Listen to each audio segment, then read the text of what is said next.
Now, guys, let me show you, let me explain to you how actually the real Al-Fatiha is nothing but a Syriac church prayer. I happen to know Aramaic, so I can dissect Surah Al-Fatiha in its entirety, and I can show you word for word that the Muslims stole it word for word from us.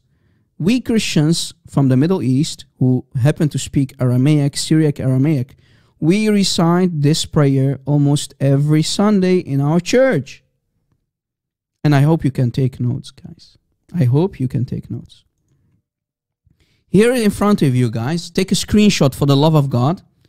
On the right, in the Arabic, you see Surah Al-Fatiha. On the right, you can see Surah Al-Fatiha, which contains 1, 2, 3, 4, 5, 6, 7 ayahs, right? And in the last part, the Muslims repeat the curses on the Jews and the Christians, right? Right? The first people are the Jews that Allah cursed, and the Christians. Al-Dhalin are the Christians, and the first people are the Yahud, the Jews. So when Muslims repeat Surah Al-Fatiha, they bring the curses down of Allah on the Jews and the Christians. Right? It says here, صراط الذين أنعمت عليهم غير المغضوب عليهم ولا الضالين, meaning the curses on the Jews and the Christians. So when Muslims recite Surah Al-Fatiha, they recite the curses of Allah in their 5 daily prayers. Guys, again, this is Surah Al-Fatiha, chapter 1 of the Quran, right? And here on the left, you see the Syriac church prayer, right, guys? On the left, you see the Syriac church prayer. Now, most of you don't know Syriac, so I have to translate for you. I have to show you how Surah Al-Fatiha, word for word, is stolen from our Syriac church prayer. Word for word. Let me show you. Here in the bottom, I put for you, plagiarized from a well-known Syriac church prayer. So Surah Al-Fatiha, guys, is plagiarized from a well-known Syriac church prayer, an Aramaic Syriac church prayer. And guys, this church prayer existed 3 centuries at least before Muhammad was even born. Right? So the Syriac language is an Aramaic dialect that started basically, let's say, in the late 3rd century, in the beginning of the 4th century. That's 3 centuries before Muhammad was born. This Syriac church prayer here on the left, we already were reciting it before Muhammad was born, 3 centuries ahead of his time. And Muhammad, of course, is a joke, nothing but plagiarizing Syriac church prayers. And the proof I'm about to show you. Let us start with ayah number 1 of the Quran, chapter 1, Surah Al-Fatiha, ayah 1. Look, guys, the first couple of words in Surah Al-Fatiha is Aramaic. Watch. This here it says Al-Syrianiya, the Syriac Al-Fatiha. Al-Fatiha Al-Syrianiya, the Syriac Al-Fatiha. I put it here in translation for you. Here is ayah number 1, but in the Aramaic or Syriac church prayer. It says here, B'Shem Allahu. Listen carefully, guys. B'Shem Allahu. Allahu means God.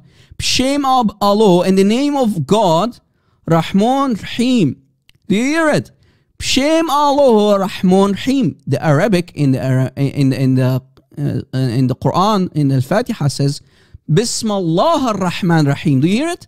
B'Shem Allahu, Aramaic Syriac, B'Shem Allahu Rahman Rahim. Word for word. Word for word plagiarized from the Syriac church prayer. This is the Syriac. Here, guys, in the middle, you see the Syriac church prayer. B'Shem Allahu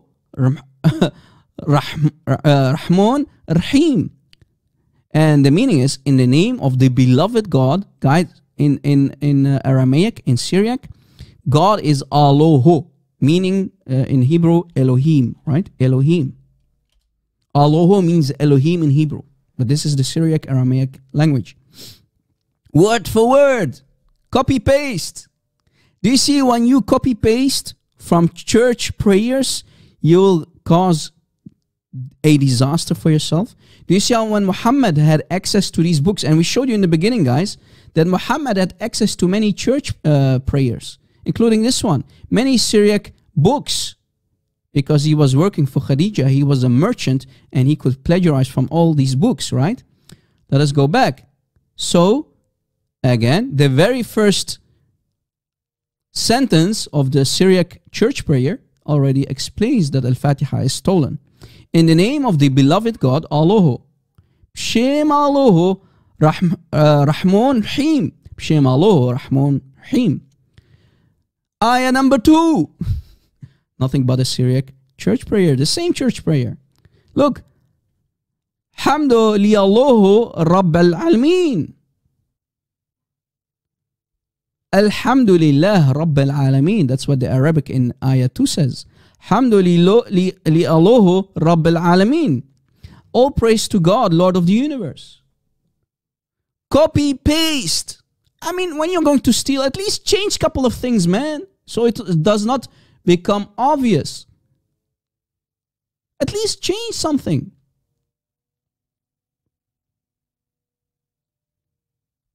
Alhamdulillah Rabbil Alamin. All praise to God, Allah, in the Aramaic, Allah. It's not Allah, by the way, guys. It's not the same God, remember?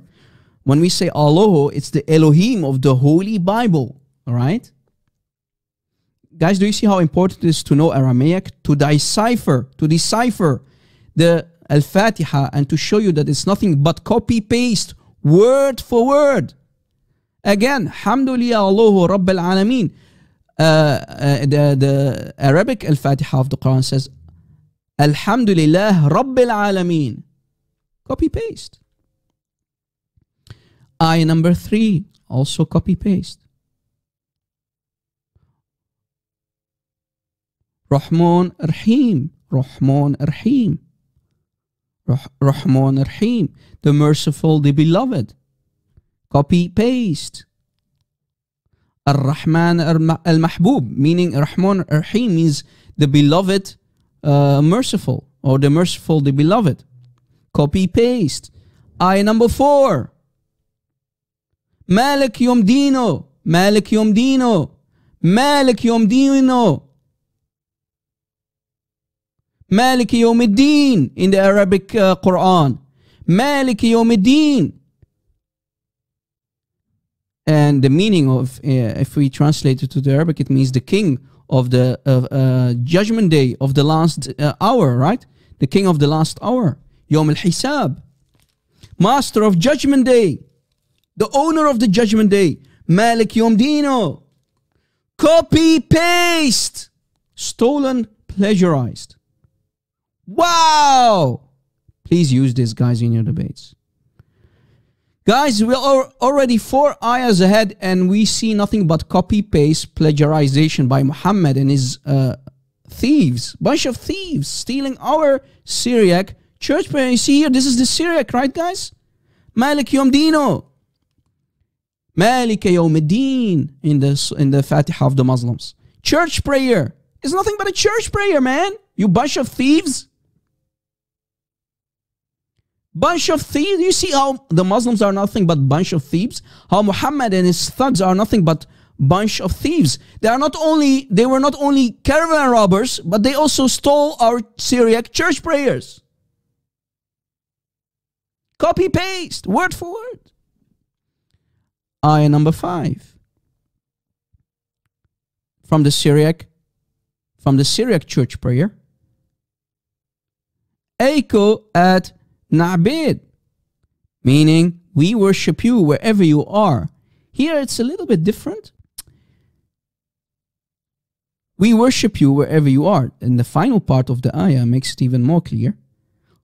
O Eiko et Naim, and wherever you are, we ask for your help. These are the Christians who are reciting this, right, guys? These are Christians like you and me. Until today, we recite this Syriac, Aramaic church prayer in our churches.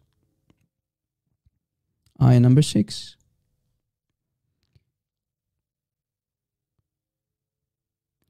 Ihdulan sroto idmhem. Show us the straight way. Ihdulan lisroto idmhem. Show us the straight way. Show us the straight way. Where do we find this in the Quran? In the same ayah. Show us the straight path. Show us the straight way. You see, copy paste again. And in the final ayah, Muhammad added the last part about the Jews and the Christians, which is of course not. We Christians won't curse ourselves or ask our God to curse us, or the Jews. Muhammad took it.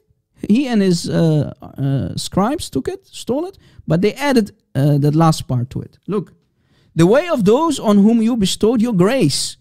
Sroted in hon, din mot alayhon. You see it? طريق الذين أنعمت عليهم.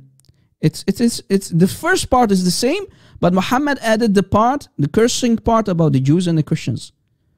الذين أنعمت عليهم غير الذين and so on, right? That you are bestowed your anger upon them, and the ones who are astray. Those are the Jews and the Christians. So you see, word for word, stolen by Muhammad and his scribes. Yeah, Muhammad added the cursing in the last part of ayah 7. So if we put it again on the screen here, this is the Syriac Aramaic prayer, and I put here the transliteration for the Muslims who are interested to know how Muhammad and his scribes, his thieves, stole this Aramaic language. And for the people who joined much too late, remember, Muhammad had access to books that were used to be in the Syriac language.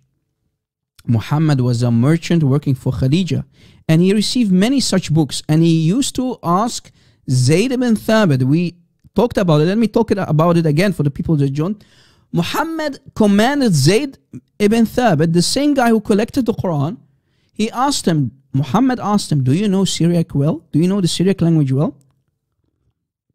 Why? Muhammad continues saying, I am receiving many books in the Syriac language. So Zayd, his response is, no, I don't know Syriac. Then Muhammad said, learn it. So he commanded Zayd ibn Thabit to learn the Syriac language. And we know now why.